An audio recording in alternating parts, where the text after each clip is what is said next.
Bismillahirrahmanirrahim. Assalamualaikum warahmatullahi wabarakatuh.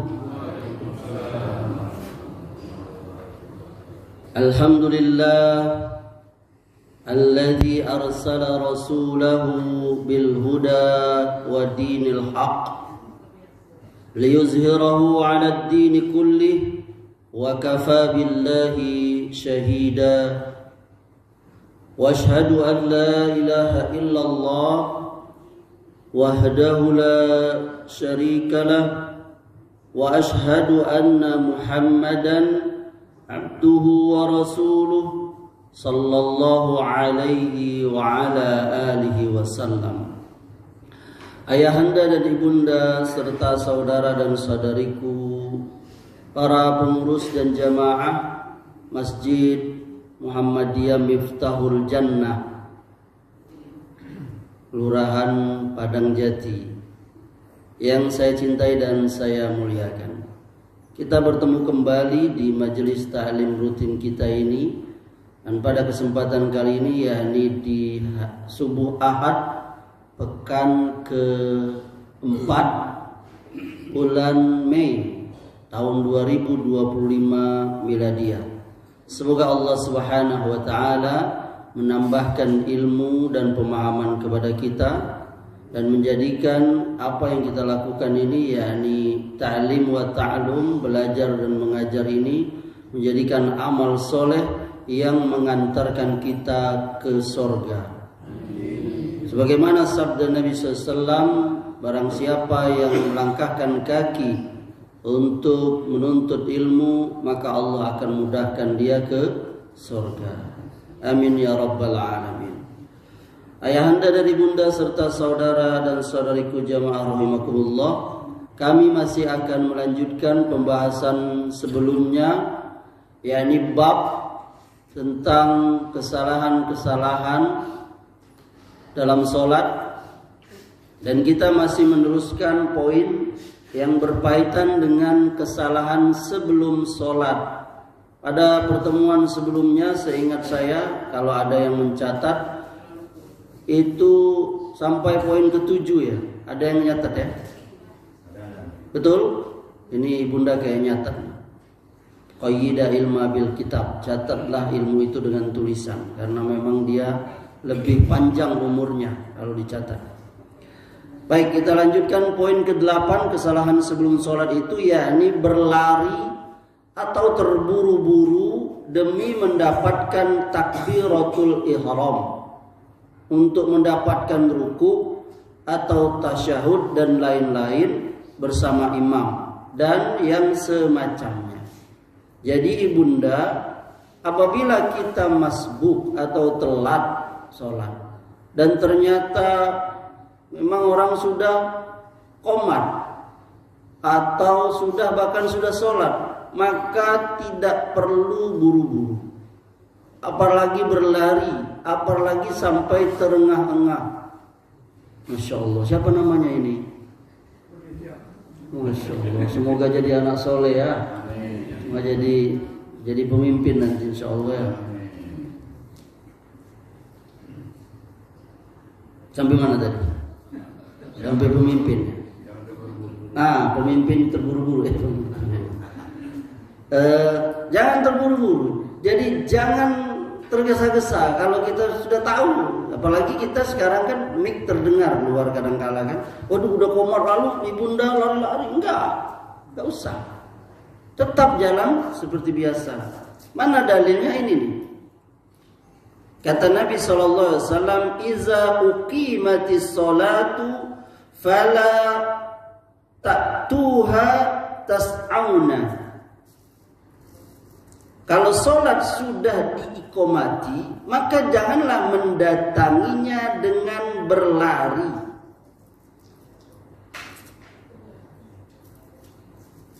Bahkan Nabi menjelaskan, kata beliau selanjutnya, "Wa'tuha tamshuna." Datangilah dia dengan berjalan. Jadi Nabi melarang lari, tapi jalan saja udah, seperti biasa kita lakukan. Kan kita biasa juga Kalau mau ke masjid gak lari kan? Atau ayahanda lari kalau ke masjid? Oh, kalau dimarahi bunda, ayo masuk itu baru lari. Enggak, biasanya kita juga jalan biasanya kan. Kata Nabi jangan lari, tapi jalan kata Nabi. Ya, bahkan kata Nabi lanjutannya, alaikumus sakinatu. Nah, tenanglah, sakinah. Rumah tangga sakinah itu rumah tangga yang tenang. Jadi kata Nabi, kalau kita telat sholat tuh tenang aja. Kata beliau lanjutannya, fama adraktum fasallu. Apa yang kamu peroleh lakukanlah. Wama fatakum faatimmu, dan apa yang terlewatkan sempurnakanlah. Nah, ini hadis sahih dikeluarkan Bukhari dari Abu Hurairah radhiyallahu anhu. Kalau yang riwayat Muslim itu dari sahabat Abu Qatadah radhiyallahu anhu. Nah, jadi ibunda kalau kita telat udah jalan aja. Oh salah. Bahkan pernah di zaman Nabi itu ada sahabat tidak hadir dalam ingatan saya namanya, itu lari-lari itu kupu-kupu sampai buat gaduh masjid. Apalagi kalau masjid di dusun dulu, saya ingat sebagian masjid itu ada yang berdiri di atas kolam ya kan. Ya, ya. Jadi lantainya itu dari papan. Nah, dia lari. Bayangin, guru.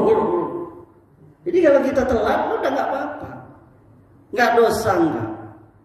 Apa yang kita temui itu kita ikuti. Apa yang kita luput kita sempurnakan. Jadi kalau sholat subuh telat kita karena kesiangan, karena apa, maka kurang 2 rakaat maka. Tapi Ustaz saya mau ngejar sholat sebelum subuh. Sholat sebelum subuh. Ya ini saya biasa sholat subuh yang kata hadis Nabi pernah disampaikan, dia lebih daripada dunia beserta isinya. Nah, ada hadis lainnya tapi tidak hadir juga dalam ingatan saya, tapi maknanya kurang lebih. Ada suatu ketika Nabi melihat ada seorang sahabat habis sholat subuh, dia sholat lagi 2 rakaat. Lalu kata Nabi, pelan-pelan. Kenapa? Kata Nabi SAW, kata sahabat tadi, aku tadi telat ya Rasulullah, belum sempat sholat sunat fajar. Lalu Nabi sukut diam. Nah, diamnya Nabi ini berarti pembenaran terhadap apa? Jadi kalau ibunda ayahanda telat sholat subuh, maka boleh ayahanda kodok sholat sebelum subuh tadi, ba'da subuh, yakni langsung. Baru dengar kan? Baru dengar? Nanti saya kirim link hadisnya ke, bisa nanti kalau ada grup. Kalau ada grup nanti dikirim ke grup masjid ini. Ya, itu. Enggak, memang betul usahakan kan. Tapi namanya manusia bisa jadi sesekali kita terlambat. Enggak mungkin enggak. Entah karena semalam makan sate padang, kebanyakan kuahnya itu. Nah itu. Jadi ada hadis yang memberikan solusi, yakni aduh tadi saya, makanya saya nak ngejar-ngejar tadi takutlah umat Ustaz. Enggak. Ya kan, apalagi kita ada apa? Jadwal ini kan. Nah, ini kan hanya mempermudah saja. Itu kadangkala memang kalau kita bicara secara lebih luas, hak azan itu ada di muazzin. Muazzin orang yang paling bertanggung jawab terhadap azan dimanapun itu, dan dia berpahala besar. Dan dia jangan mengharap dunia, jangan. Kalau dikasih dunia oleh Allah terima, tapi kalau niatnya karena Allah, maka dia pahala muazzin itu besar sekali. Kata Nabi SAW, muazzin itu lehernya akan panjang, dia kelihatan itu di akhirat nanti. Oh dia ini muazzin, bukan azan, lehernya panjang. Oh, Ustaz, kok leher panjang? Ya itu sebagai pembeda dia. Kata para ulama, memang kalau di dunia kadangkala leher panjang jelek mungkin, atau aneh, atau orang mau jerapah lehernya. Enggak, tapi di akhirat nanti itu keutamaan. Karena akhirat itu beda dengan dunia. Dia itu istimewa. Ya kan dia harus berilmu. yang namanya iqomat itu sebenarnya haknya imam. Jadi kalau imam sudah imam sudah katakan qomat ya. Kalau azan itu haknya muadzin. Kalau qomat, kalau imam itu. Maka kita sudahi pertengkaran selama ini. Yang satu pengen qomat lah, karena dia nak pergi ke kantor, yang satu tunggulah. Akhirnya gue lah itu waktu iqomat, ya kan itu sebabnya, karena sering mungkin ada yang nyuruh qomat, ada yang itu. Tunggu dulu Kak, sudah kau aja jadi imam, nyutelah terus imam kita tuh misalnya itu Imam Siko dah. Itu ya contohnya ya. Jadi kadang-kala fleksibel.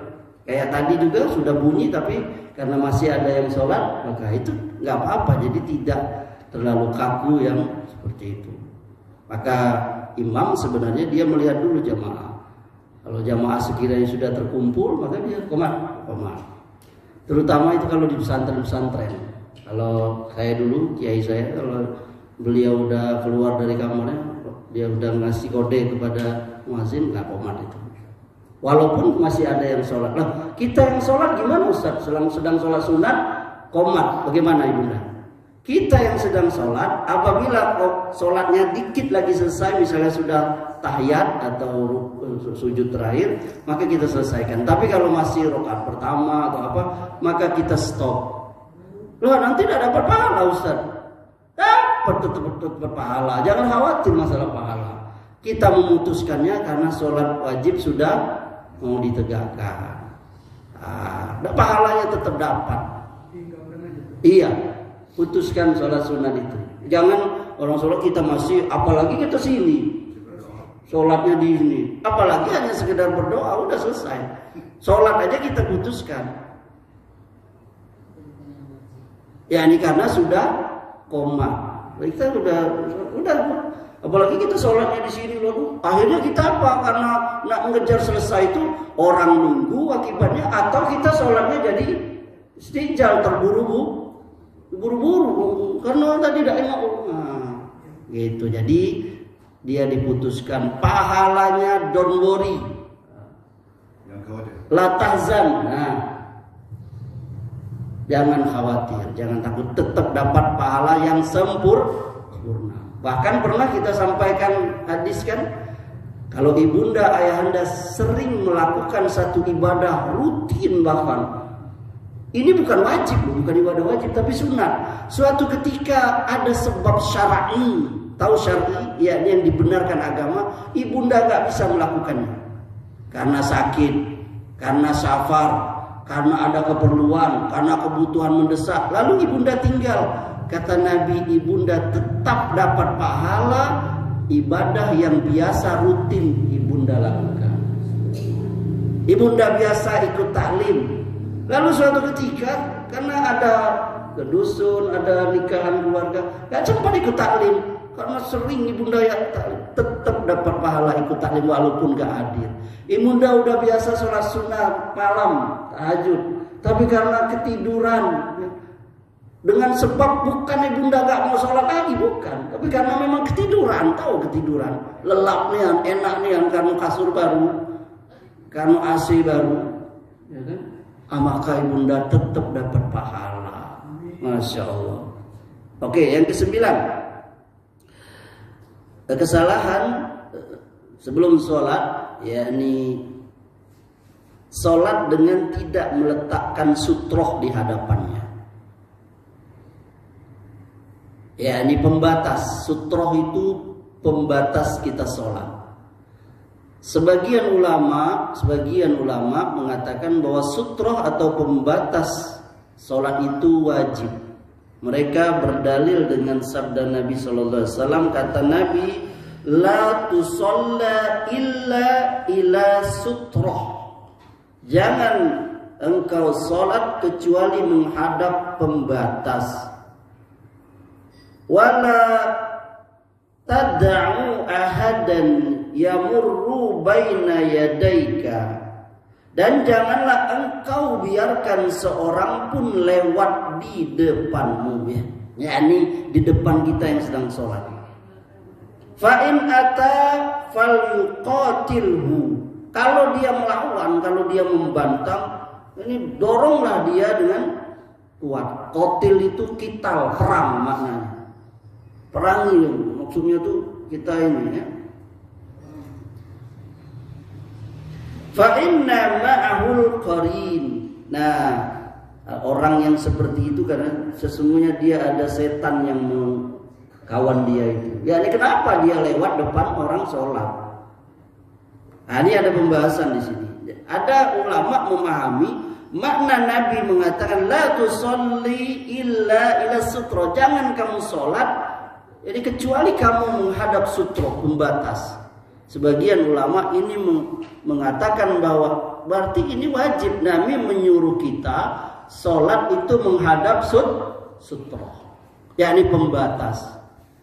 Bahkan lebih rinci lagi, ada ulama yang mengatakan yang maksud dengan sutro itu yakni yang tingginya itu 1 hasta. Ini 1 hasta seperti pelana kuda itu. Biasa kalau orang mau naik kuda itu kan ada tempat duduknya itu. Di atas kuda itu yang untuk pegangan untuk naik. Nah itu setinggi itu.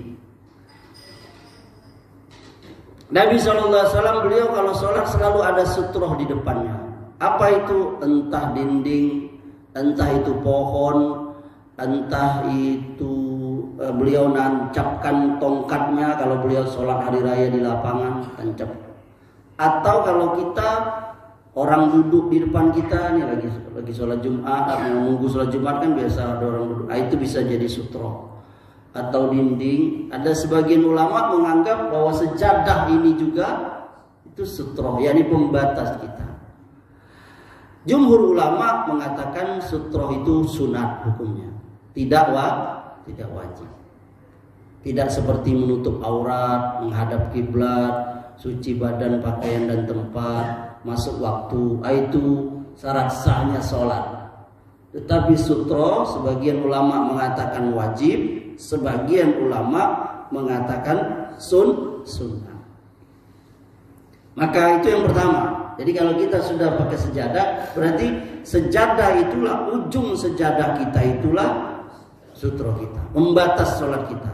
Gak boleh lewat di antara ujung sutro, antara sutro kita dengan kita itu. Ya, gak boleh lewat. Bahkan di hadis yang lain dikatakan batal sholat itu kalau lewat di depan kita itu perempuan yang sudah akil balik, keledai, satu lagi lupa saya, tidak hadir dalam ingatan saya. Nah itu batal sholatnya. Itu kalau kita sholat sendiri. Kalau sholat berjamaah, maka sutrohnya itu sutroh imam. Jadi ayahanda kalau ibunda batal sholat berjamaah, maka boleh lewat di depan orang yang sedang sholat itu. Gak apa-apa, karena kita batal. Kenapa? Karena sutrohnya imam. Tapi kalau di depan orang, lewat depan orang sendiri sholat, maka nggak boleh.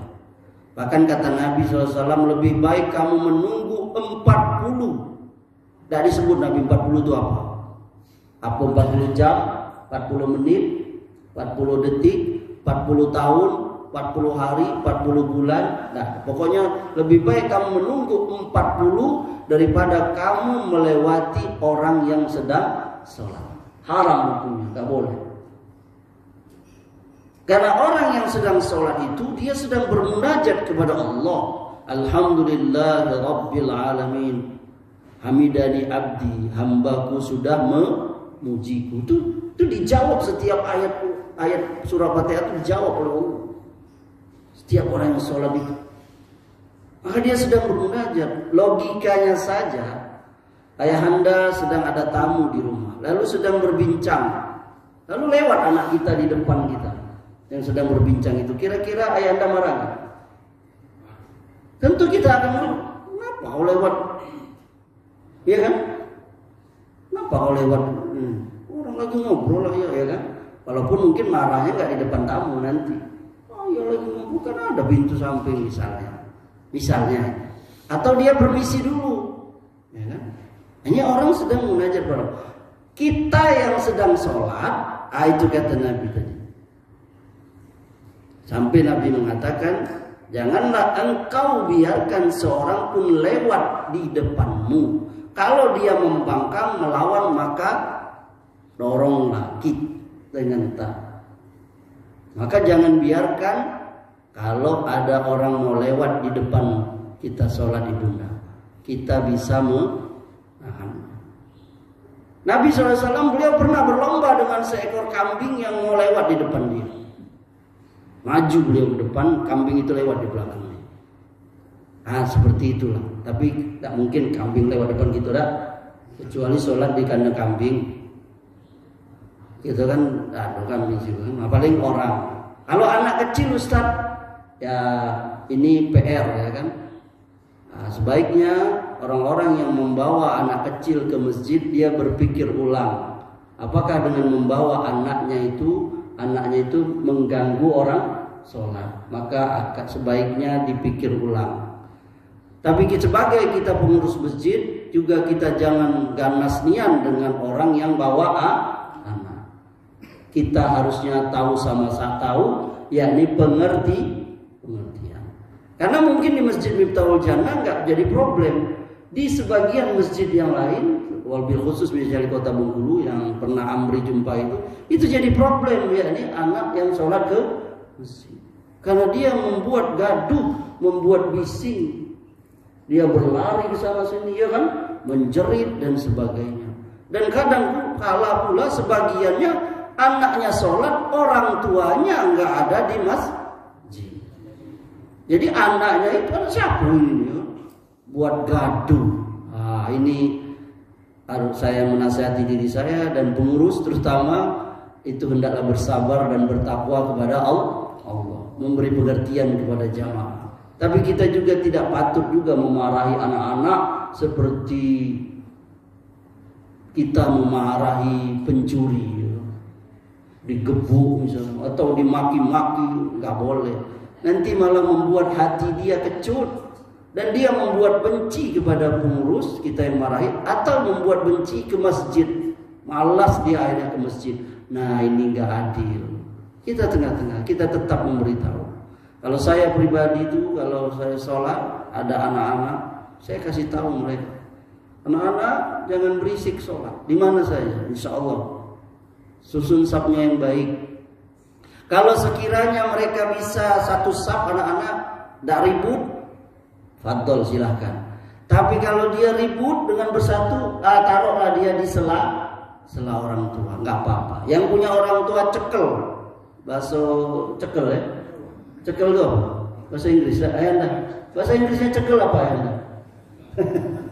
Cekel, ya kan? Ya pokoknya cekel lah Ustaz, dipegang, pegang baik-baik, supaya dia jangan ribut. Dia nak ribut karena di rumahnya mamanya lagi masak juga pakai terbalik itu kuali minyak panas. Sudahlah Pak sama ayah bilang ini problematika kita semua, apalagi rumah tangga yang baru. Jangan dikira Ustadz juga ya iya, Ustadz juga kalau marah dengan anak ya iya juga, sama semua kita diuji dengan anak itu. Yang ke-10 kesalahan, tidak meluruskan dan merapatkan barisan sholat. Istawu wala tahtalifu fatahtalifu qulubukum, kata Nabi. Luruskan saf kalian, jangan kalian berselisih yang mengakibatkan hati kalian berselisih. Hadis riwayat Muslim. Lihat, ternyata kata Nabi, ini kita sabda Nabi yang mengatakan salah satu sebab kita ini berselisih, hati-hati kita ini berselisih, sebabnya adalah karena saf tidak lurus. Sebab gempa apa ibunda? Betul. Salah satu sebab gempa itu banyaknya maksiat yang kita biarkan. Riba. Ini menurut Islam, riba, orang zina dibiarin. Anak-anak muda ya. Kita kadang anak muda pacaran belum di depan kita diam aja. Gak ada kita rasa ininya kan. Padahal itu kata Nabi, kalau kamu melihat kemungkaran cegah. Tapi kita gak ada. Kadang Anak bolos kita lagi yang jogging atau apa, duduk nongkrong pakai pakaian sekolah, kita diem aja, gak ada kita peduli. Kamu gak sekolah, minimal gitu kan. Kalau nggak mau marah, kamu udah sekolah, ini kan jam sekolah, apa kamu sini? Kadang pakai pakaian sekolah. Artinya itu, yakni amar ma'ruf nahi mungkar tuh hilang di kita ini. Ayo Ustaz, jangankan di luar dengan orang lain, kadang kala di dalam rumah kita juga nggak ini. Sebagian orang tua anaknya nggak sholat, dia tenang-tenang saja. Ya Allah, betul loh, itu betul bahasa itu. Tenang-tenang saja dia nggak sholat anaknya itu. Biasa saja dia, anaknya sehari-hari tarkus sholat, dia nggak peduli. Kalau anaknya belum makan, dia baru tanya, kan sudah makan.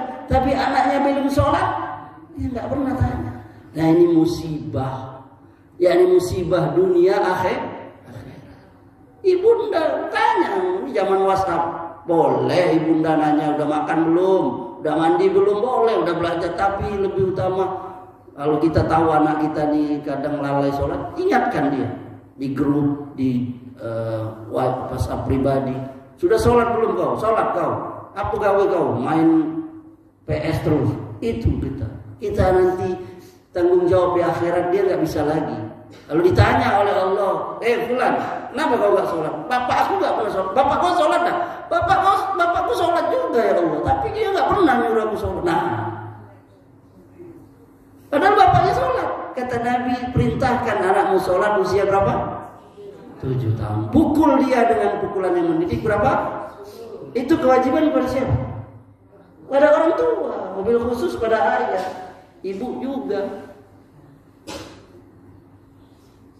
Nah, jadi itu kembali kita lihat. Jadi saf lurus itu bisa menyebabkan, bahkan di hadis yang lain kata Nabi, russu sufufakum, rapatkan saf kalian itu, dekatkan antara jaraknya itu, yakni jangan ada longgar, apalagi selebar anak kambing. Jadi jangan ada celah yang longgar, apalagi longgar niang, apalagi sampai longgar satu sejadah. Aduh, itu bisa masuk di situ kata Nabi, yakni setan yang berbentuk kambing, anak kambing. Kita nggak lihatnya. Nah dialah itu yang menggoda kita nanti. Ibunda lagi sholat, sebelum sholat tidak ingat, sudah sholat ingat, yakni belum bayar arisan, lupa makan bakso, itu tadi setan. Bahkan ada nama setannya itu kalau nggak salah namanya kinzib atau kinzab, yakni setan yang khusus mengingatkan kita sesuatu, yakni ketika sholat. Jadi sholat kita udah khusus. Sebelum sholat tadi tekising-kising itu apa sih? Itu bahasa Jambi, tekising-kising. Pokoknya muter-muter nyari mana kunci motor, mana. Begitu sholat ingat, oh tadi ku taruh di atas kulkas. Itu namanya kinzib, setan kinzib atau kinzab. Dekatkan antar leher kalian. Demi Allah, aku, kata Nabi, jiwaku yang ada di tangannya, sungguh aku benar-benar melihat setan masuk melalui celah-celah barisan itu. Lihat Nabi melihat yang gaib. Seakan-akan setan itu kambing kecil yang tidak punya ekornya. Alangkah buruknya setan itu. Nah, ya ini hadis sahih riwayat Abu Daud. Jadi hendaklah ini jadi perhatian kita, wabil khusus jamaah sholat di Miftahul Jannah, hendaknya saf itu lurus rapat. Ibunda juga rapat. Salah satu cara supaya rapat, nah sering saya ulang-ulang kan, rapatnya kita pakai minyak wangi. Kalau kita wangi, orang suka rapat dengan kita. Betul? Pakai minyak wangi, gosok gigi, wah insya Allah rapat orang. Tapi kalau kita membaun, baik orang juga tahu cunanya, tapi dia jadi, kalau bahasa anak sekarang ilfil. Aduh, kata Ustaz Amri harus rapat tadi, tapi ibuku masam, jangan. Nah, itu salah satunya kiatnya itu kita wangi. Kalau wangi ya pakai apa? Ustaz katanya pakai alkohol, minyak wangi alkohol tidak boleh. Itu khilaf. Kalau saya pribadi boleh, nggak ada larangan. Secara nas yang tekstual Nabi melarang pakai minyak wangi yang alkohol. Setahu saya nggak ada. Yang larang tuh minum. Kalau untuk bersihkan luka, untuk minyak wangi, maka itu boleh. Itu. Maka boleh kalau nggak ada yang non alkohol ya silakan. Apalah namanya. Pokoknya wangi itu jadi orang suka dekat kita ya kan. Coba ibunda wangi-wangi di rumah, ayah anda pasti nyosor itu. Katanya kan. Coba kalau bau bawang, bawang tidak dekat memang komentar. Ayah anda paling besar sawahnya. Intermezzo ya. Nah itu rapat. Jadi kiatnya salah satunya itu kalau kita mau rapat. Dan juga imam tidak usah bosan-bosan. Ustaz Amri kutina sholat, sawu subuh lulus rapat. Itu perintah Nabi. Kecuali kalau si Amri lah yakin jamaahnya lah rapat ya kadang-kala nggak usah disebut, tidak perlu lagi. Tapi kalau memang dia rapat itu sudah selesai sebagai imam. Kalau tidak mau juga lagi suruh rapat masih juga tidak mau ya sudah. Kita lepas diri. Saya sudah suruh rapat. Nah itu. Jadi imam juga dia mempertegas sebuah rapat. Dan jangan bosan. Kita baca Al-Fatihah juga nggak bosan. Kita sebut takbir Allahu Akbar nggak bosan. Nah kita memerintahkan jamaah untuk rapat sama. Baik pakai bahasa Arab, baik pakai bahasa Indonesia, baik kita lihat saja. Itu sudah menjalankan sunnah. Insya Allah imam yang melakukan itu dapat pahala. Yang ke-11, sebagian orang meyakini bahwa lurusnya saf itu dengan meratakan ujung-ujung jari. Nah ini keliru. Yang betul itu yakni meluruskannya dengan mata kaki ini, bukan dengan ujung jari. Yang ke-12, kesalahan sholat itu ibunda, yakni menyilang atau menganyam jari. Nih cah ini. Ini dalilnya. Iza tawaddo'a ahadukum fi baitihi. Kalau salah seorang di antara kalian wudhu di rumahnya, summa atal masjida kana fi salati hatta tarji'u fala yaqul hakadha. Lalu mendatangi masjid maka ia berada dalam sholat. Jadi Nabi mengatakan kalau kita wudhu di rumah itu datang ke masjid itu berarti kita sudah berada dalam sholat. Ini Nabi yang mengatakannya. Sampai dia pulang. Fala yaqul hakadha. Maka kata beliau, maka jangan kalian lakukan seperti ini.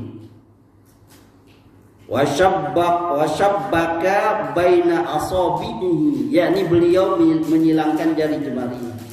Ini hadisnya dikeluarkan oleh Ibnu Khuzaimah, hadis nomor 439, 447. Juga Imam Ad-Darimi di juz 1 halaman 327. Juga Imam Hakim dari sahabat Abu Hurairah. Jadi salah satu larangan kesalahan yakni sebagian orang kalau di masjid dia seperti itu tuh. Maka belum paham. Kata Nabi sallallahu alaihi wasallam, bagus sekali ini bertanya. Betul, kalau kita nggak paham bertanya. Bagus. Daripada kita salah paham, iya kan? Banyak itu kan salah paham. Jadi kata Nabi begini Yunda, kata Nabi SAW, kalau kamu wudhu di rumah, lalu datang ke masjid, itu kamu kata Nabi seolah-olah kamu sudah dalam sholat sampai kamu pulang. Jadi kita ini, maka jangan kamu seperti ini kata Nabi. Begini, jangan begini, jangan menyilang, begitu tuh. Apalagi duduk seperti ini. Itu lebih ini lagi, ada larangannya lagi nih. Yakni duduk dengan apalagi pas khotib Jumat lagi khotbah, tambah lagi larangannya. Jadi nggak boleh ini, nggak boleh ini. Banyak kita larangan yang kita belum tahu. Nah, larangan bertelekan dengan apa? Dengan tangan kiri. Nah, karena setan bertelekan dengan ini banyak kita. Nah, kalau begini Ustaz boleh, kalau begini boleh, tapi khusus. Nah, ini banyak karena memang ini bab adab. Termasuk juga larangan ini. Nah, jadi sudah tahu ini ya. Jadi ini ada larangannya. Sebaiknya kita jangan. Kalau kedinginan Ustaz, udah begini aja. Ya, jadi salah satu larangan yang mungkin belum paham. Nah, bagus. Nah, jadi wallahu a'lam. Itu saya tidak tahu, mungkin bisa tapi pastilah setiap larangan Allah dan Rasulnya, baik itu yang haram, baik itu yang makruh, paham? Makruh, mungkin ini termasuk makruh ya, bukan haram secara seperti kita larangan apa, tapi yang makruh, maka pastilah ada hikmahnya, walaupun kita tidak tahu. Minimal, yakni hikmahnya adalah kita diuji dengan ketaatan kepada sabdana. Karena sabda Nabi itu pada hakikatnya wahyu dari min Rabbil Alamin, wahyu dari Allah Subhanahu wa Ta'ala. Tapi kadang-kala juga santai seperti ini mungkin. Beda dengan orang yang tawadu itu ya. Allah Ta'ala. Ada yang berkaitan dengan ini? Ada yang ingin bertanya lagi?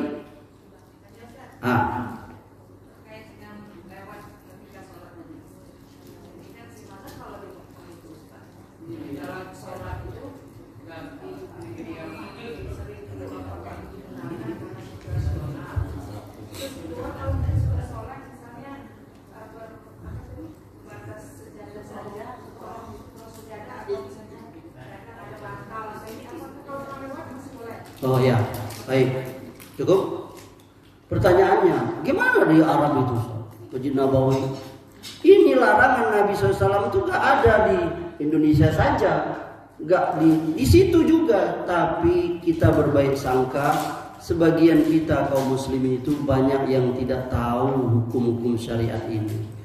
Yunda, jangankan itu, larangan yang lebih besar saja banyak kaum muslimin yang gak paham. Contoh larangan akidah, tauhid, jangan syirik. Sebagian jamaah haji masih itu melakukan itu. Yakni mereka mengusap-usap apa namanya, masih mending Ka'bah ini apa? Yang tempat bertemu Adam Hawa itu, Jabar Rahmah. Dia menganggap itu punya apa? Khasiat, barokah. Ada yang rebutan kain kiswah. Kain kiswah kan dipotong-potong jadi jimat. Saya nggak ngomongin siapa-siapa. Ada orang hilang, kain kiswah dibawa-bawa ke pantai. Ada yang merebutin ngorek-ngorek apa? Pohon di Mekah, diambilin kulitnya. Ada yang ngambil pasir. Halo kalian. Jadi Yunda, jadi jangankan yang soal melewat orang sholat, mau di Masjid Nabawi, mau Masjid Mekah, mau Masjid Aqsa, gak boleh kita lewat depan orang sholat. Gak boleh. Kecuali kalau Nabi bilang boleh kamu lewat depan orang sholat kalau kamu orang itu sholat di Masjid Nabawi. Nah, ini gak ada. Gak boleh kita kalau ada orang yang sholat, kita yang sudah tahu ilmunya jangan lewat, cari tempat lain. Kita yang sedang sholat, kita larang orang semampu kita. Kalau orang itu masih maksud juga Ustaz kayak Allah banyak dorong-dorongan, ya sudah. Jangankan orang lewat, kita sholat sujud aja kan dipijak orang kadang. Saking banyak, saking ramai, itu sudah darurat. kondisional. Kemarin aja katanya berapa sampai macet itu apa tawaf berapa hari lalu enggak? Aduh berapa ribu ya ibunda tawaf itu sampai sesak. Ini kalau orang-orang tua yang kayak ibunda yang sudah duduk di kursi, aduh nggak sanggup lagi lawan orang Afrika yang kita seketeknya tingginya mana lagi. Itu di orang aja dipijak.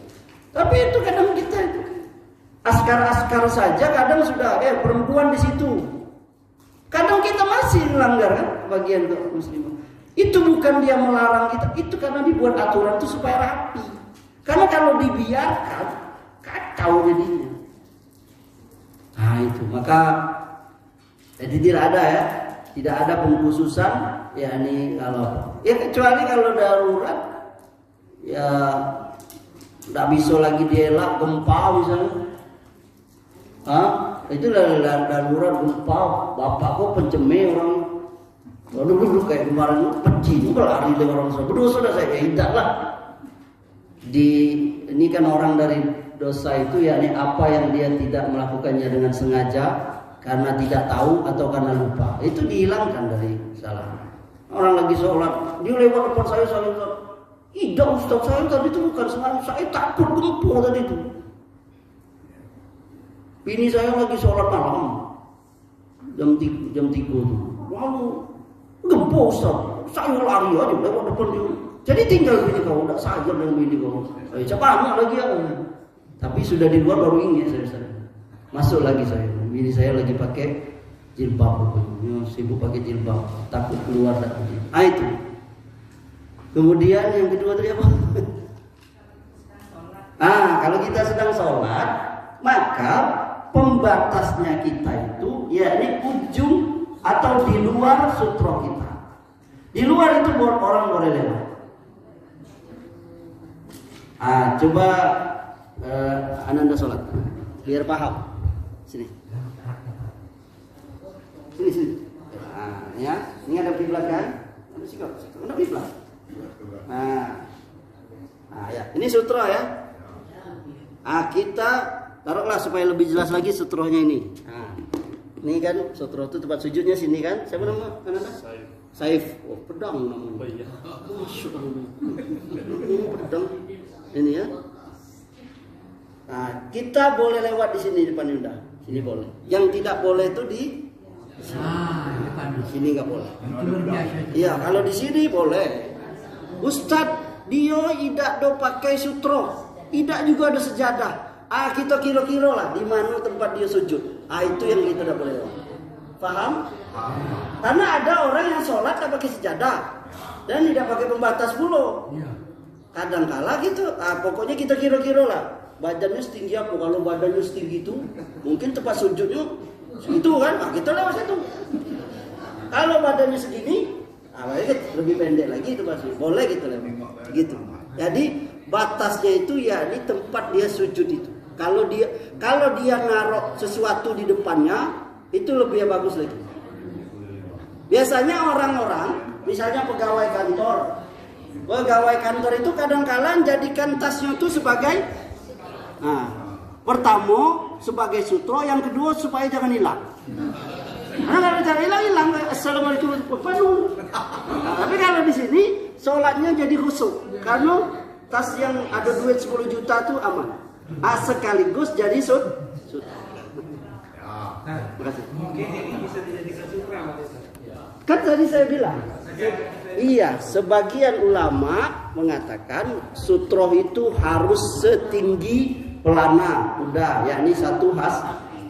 Tapi ada ulama lain mengatakan yakni seberapa pun tingginya sutro itu sutro, walaupun ujung sejadah.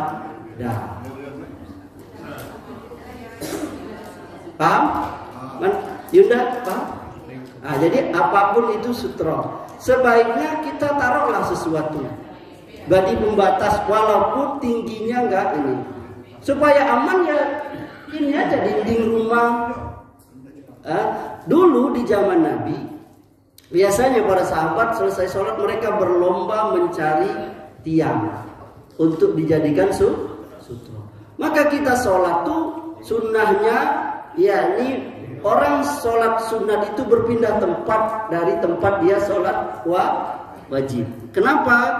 Kata Nabi, perbanyaklah tempat sujudmu karena dia nanti akan menjadi saksimu. Itu salah satu hikmahnya.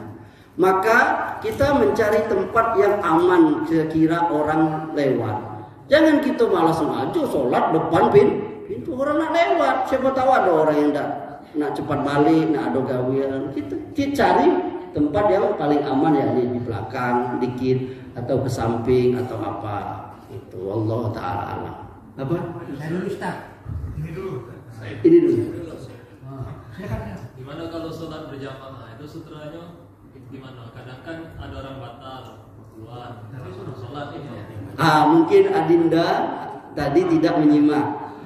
Ya, di sholat sendiri itu sutrah kita masing-masing. Tapi kalau sholat berjamaah itu sutrohnya imam. Jadi kita kalau batal, ini bagus dia bertanya.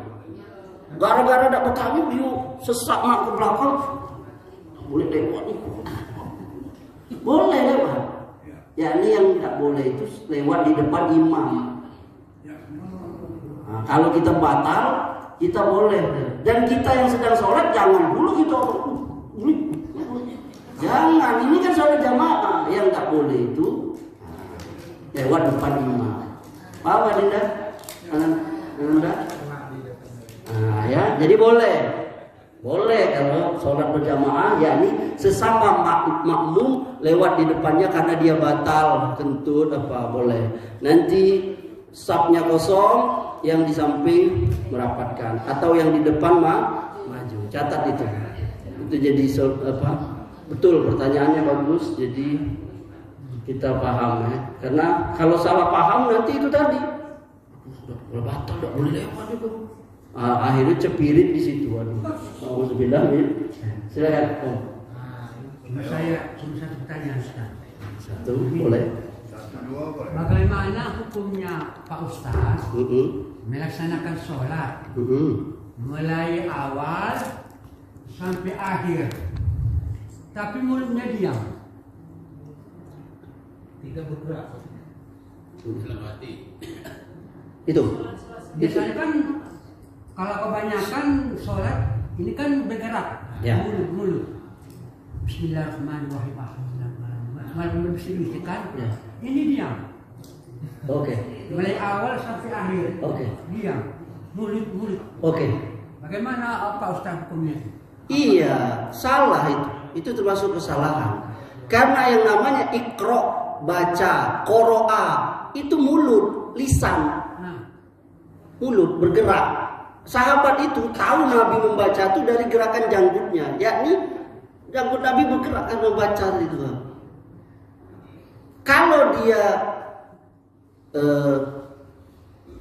di dalam hati itu bukan ikro namanya, itu hadasa, itu perkataan hati, itu bukan membaca.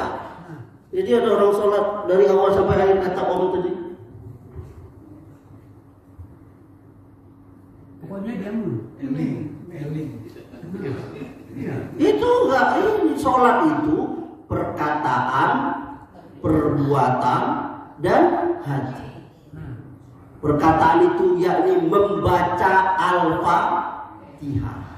Jadi membaca itu didengar orang lain atau didengar diri sendiri. Kita mendengar. Minimal bergerak. Jadi hukumnya Pak Ustaz sah sholatnya itu. Sah sholatnya itu kalau dia bergerak mulut. Gimana Ya sholat yang sudah dilakukannya sah.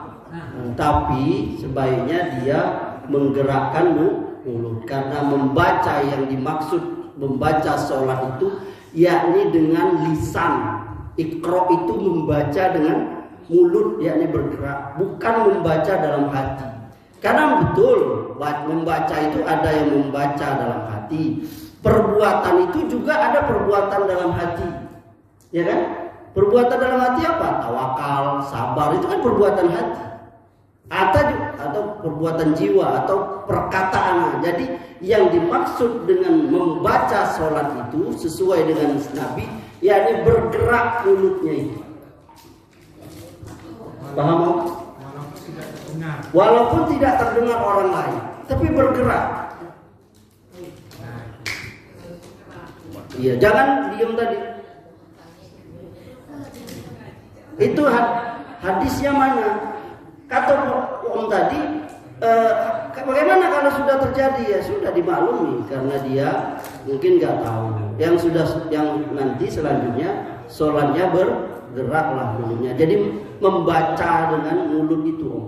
Jadi bukan diam mulut. Jadi sempurnalah sholat itu. Bahkan sebagiannya disundahkan, yakni kalau dia jadi imam, malah dia membaca dalam hati. Kece makmum bilang, saya baca lah, dia bertengkar. Saya baca di mana? Dalam hati lah. Jadi dibaca itu terdengar. Ya? Kalau sholat sendiri minimal terdengar, ya, atau sholat sir. Jadi sholat sir itu maknanya bukan diem diam, tadi bergerak.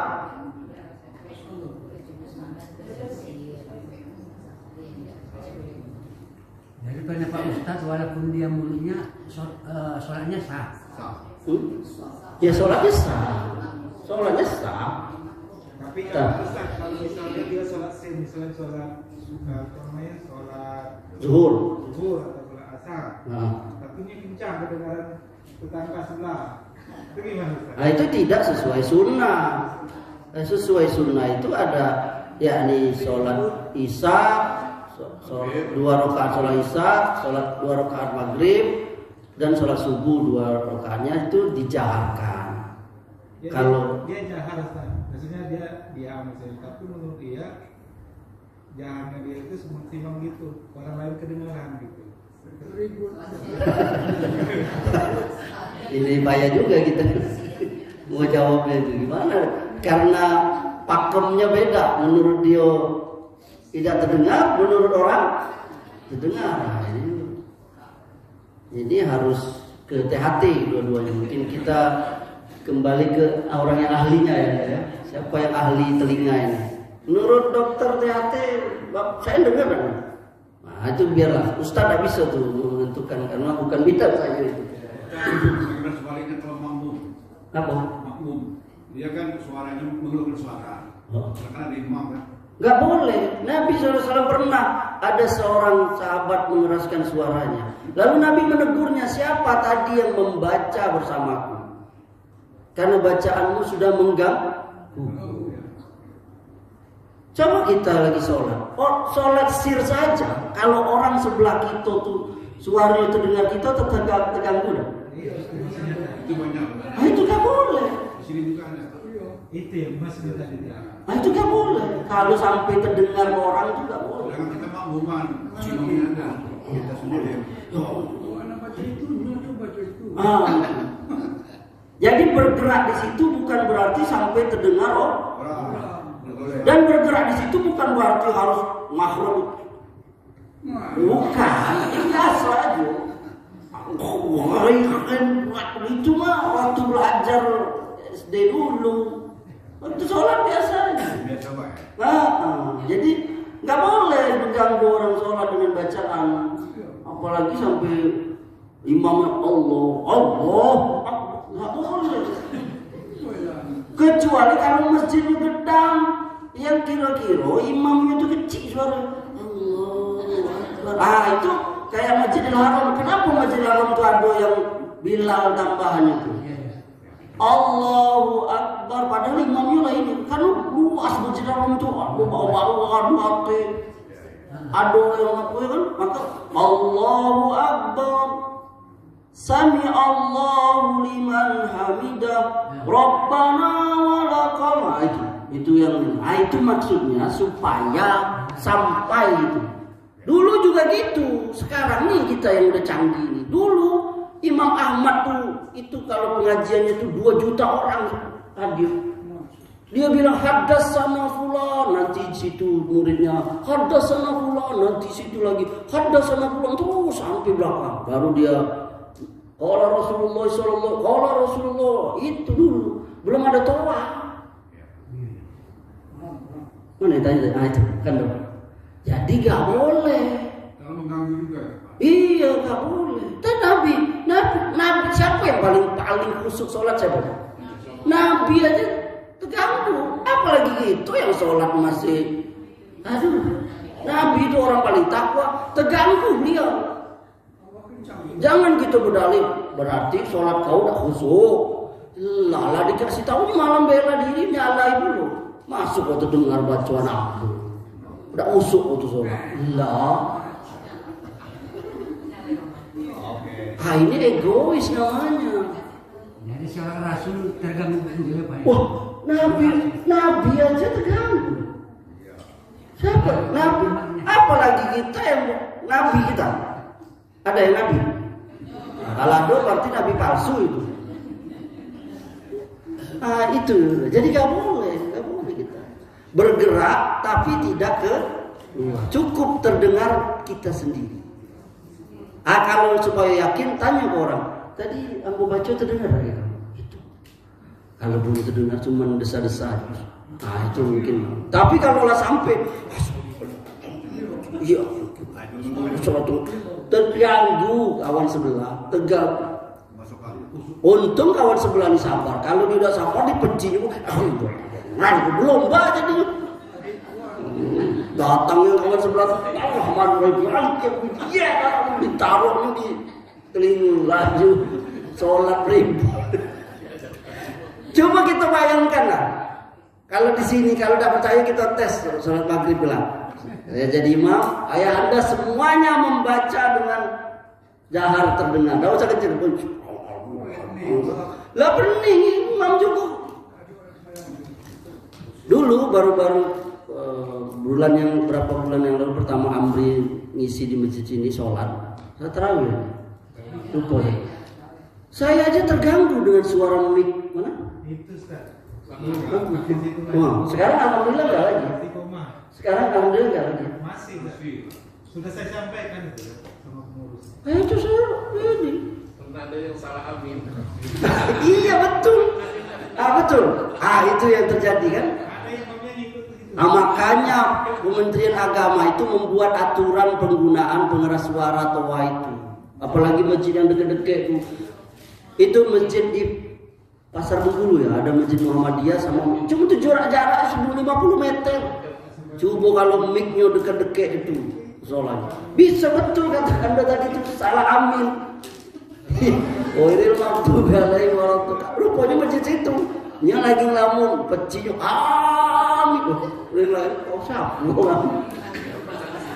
La ilaha illallah. Baiklah. Cukup ya. Ini ada jamaah kita minta didoai ibunya lagi haji, nama ibunya. Masya Allah. Ada lagi ibunda atau cukup? Silakan. Sudah kok. Kita sholat imamnya bacaan ayat panjang, dan kita nggak tahu akhirnya jadi menghadap. Iya. Gimana cara mengatasinya, gimana hukumnya? Ini pertanyaan sering yang dilontarkan karena sebagian imam, ustadz atau imam, jadi dia nggak paham kondisi makmum, jadi dia memanjangkan bacaannya sehingga menyusahkan jamaah. Nggak boleh jadi imam seperti itu. Nabi SAW pernah menegur Mu'az bin Jabal karena dia sholat isya, dia baca surah Al-Baqarah. Hati-hati ya Anda. Ya. Dia baca surah Al-Baqarah ibunda. Lalu ada seorang sahabat, dia sholat munfarid, sholat sendiri dia. Lalu dibilang oleh ibunda, oleh Mu'az munafik. Orang munafik itu kata Mu'az. Lalu karena pada Mu'az juga nggak salah karena orang munafik yang di zaman itu yang seperti itu tidak mau sholat di masjid. Kita sekarang nggak boleh nuduh orang munafik ya, mudah nggak boleh. Ya.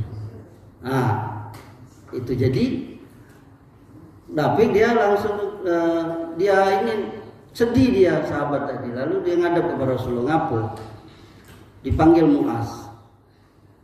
Apa kau ingin bikin fitnah, mau uji orang Mu'az? Kenapa kau baca surah Al-Baqarah, surah Isra? Kalau kau ini, kenapa? Lalu ditanya oleh kau kenapa? Aku ini ada pohon korma, kebun korma. Aku mau nyiram korma karena kalau siang kan panas. Mu'az baca Al-Baqarah. Al-Baqarah itu 286 ayat. Itu kalau kita baca berapa? 2 jaman kalau model kita kan. Bacalah. Betul lah? Berapa Adinda? Saif. 2 jaman. Nah yang itu lah kusut. Itu sahabat aja kusut, apalagi kita yang imannya beda. Jadi solusinya bagaimana Ustaz? Itu tadi boleh sholat sendiri, panjangnya nih mau sholat sendiri. Nabi nggak marahin, kamu apa sholat enggak? Nabi maklum. Sholat yang sahabat tadi akhirnya sholat sendiri, nggak Nabi salahin, nggak malah dimarahin Mu'az. Kau jadi imam. Bahkan Nabi katakan kalau kau jadi imam, kau baca sholat duha, sabihis, yang orang paham, yang orang tahu gitu. Tapi kalau kau sholat sendiri, silakan. Mau kau baca Al-Baqarah, Ali Imran, balik ke An-Nisa, boleh. Bertelekan tongkat boleh. Gitu. Jadi nggak apa-apa Ibu. Nah kalau jadi imam gitu juga kita kalau jadi imam lihat kondisi jamaah. Jangan. Jadi imam sederhanalah. Jangan terlalu cepek nian, ringkas nian, ngebut nian, jangan. Terlalu panjang nian lah. Allah Akbar. Oh, lah itulah ini dulu yang biasa aja. Iya sampai karena gerakan itu simpel sebenarnya. Kalau terlalu lama, Allah.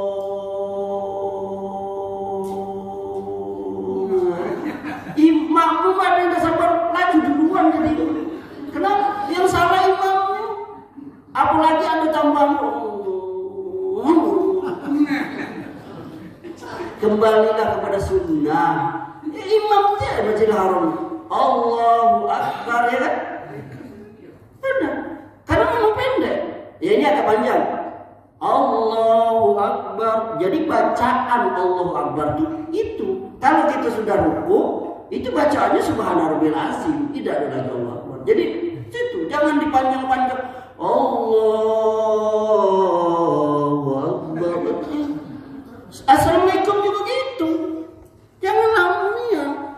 Assalamualaikum warahmatullahi. Dan itu jeda antara salam pertama kedua tuh nggak ada. Bukan Assalamualaikum warahmatullahi. Berhenti enggak berhenti langsung. Karena nanti ada jamaah yang tidak sabar nonton bola Indonesia lawan Cina. Kecil. Nah itu ya Ibunda ya. Nah itu semoga bisa. Kalau bacaan itu kalau saya perhatikan antara kita di sini sama kalau di Mekah itu aminnya nggak begitu panjang. Amin itu aja ininya imamnya. Tapi kalau kita sini kok amin itu gimana? Ya itu kebiasaan saja. Insya Allah yang kita lakukan itu juga tidak tersalah. Standar asal jangan terlalu panjang nian dulu. Nah kalau singkatnya amin juga enggak ini. Atau juga karena ini khilaf yang biasa. Bahkan ada yang teman saya pernah sholat mazhab apa itu di Pakistan. Kita biasa di sini kan Syafi'iyah. Dia berdua sholatnya. Ghairil maghdubi alaihim waladdallin. Ya teriaklah berdua. Amin. Ternyata yang bilang amin gue itu cuma yang berdua. Yang jamaah lain tidak. Rupanya mazhabnya di sana, ya ini aminnya itu sir. Ya ini cuma imam. Paham? Pakistan. Iya di Pakistan. Nah, itu mazhabnya Hanafi apa-apa. Jadi mereka meyakini sholat itu yang bilang amin itu cuma imam jamaah. Nah, itu. Ya jadi insya Allah apa yang dilakukan kaum muslimin seperti amin itu insya Allah udah. Jangan dulu amin atau amin atau amin. Tidak ada ini gitu. Jadi insya Allah ya, paham ya. Cukup demikian. Subhanakallahumma wa bihamdika asyhadu an la ilaha illa anta astaghfiruka wa atubu ilaik. Ini ada yang